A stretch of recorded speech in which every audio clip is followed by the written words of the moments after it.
on. Once again, I want to welcome you to Front-End Developer in 6 months. Like I said, this series is going to be an exciting series. So today I'll be looking at extensions needed to start writing our code, So let's go straight to VS Code. Okay, so sorry about that. So I'm going to launch this. I'll double click on it. Okay, so after double click on it, very soon we'll take a tour through this. Now, this place, this is where you open your folder and also create files and all that. This is where you do all that. Then, if you have any recent files that you want to open, any open file that you want to search for, you can search for them here. This is the source control. This is where you do Git version control. We are going to talk about that. If you want to debug your code, this is where you run and debug your code, but this is where we are going. Extension here, I have Thunder Client. It's an extension that I have on my own VS Code. I use it for API calls. You can use it to this an environment variable. This is settings. Now, so I'm going to go to the extensions. So I will open the extension. So I want to talk about those extensions needed. In fact, I have my own. All these installed extensions are extensions I'm currently using on my system. But if in your own case, you will not see anything installed because you just downloaded your VS Code. So I'm going to be giving you the names of those extensions. Just go to this search box and then type the name. The first one is the auto close tag you are seeing here. Okay, this auto close tag, let's type it. You have auto close tag. You have it. So once you type it, it will appear. So it appears, just click on it, and then in your own case, in your own end, you will see install here. So click on install, then it will install automatically. That's it.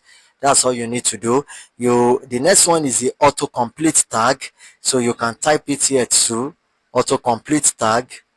Just type it here. Autocomplete tag.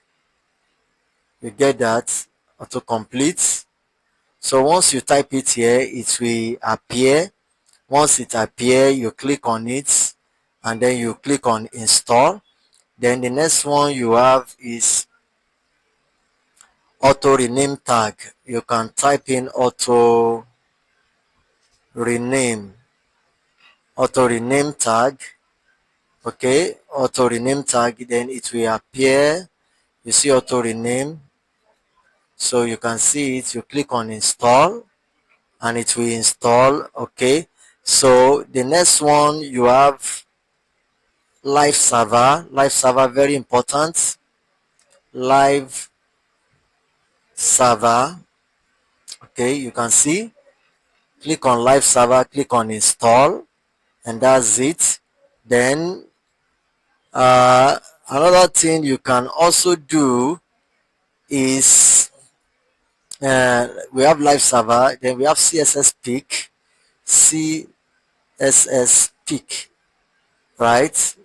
You have CSS pick. You click on this CSS pick, Voila, then you click on install, and then it will install. And then we have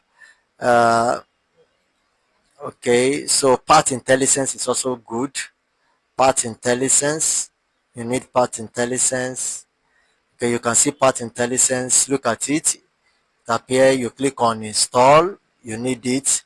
I think I've talked about CSS pick. Now, prettier, it's a formatter, code formatter, very interesting extension. Prettier, you look at prettier code formatter. I think this is the one I'm using. So you install it. Okay, so that is just basically live server. I've talked about live server. And JavaScript ES6, that's another thing you need to also install. JavaScript, because when we get to JavaScript, we are going to need the JavaScript ES6. So JavaScript ES6 intelligence, code snippets. So this is it. I have it already. Then I can install. So if you want to go into settings,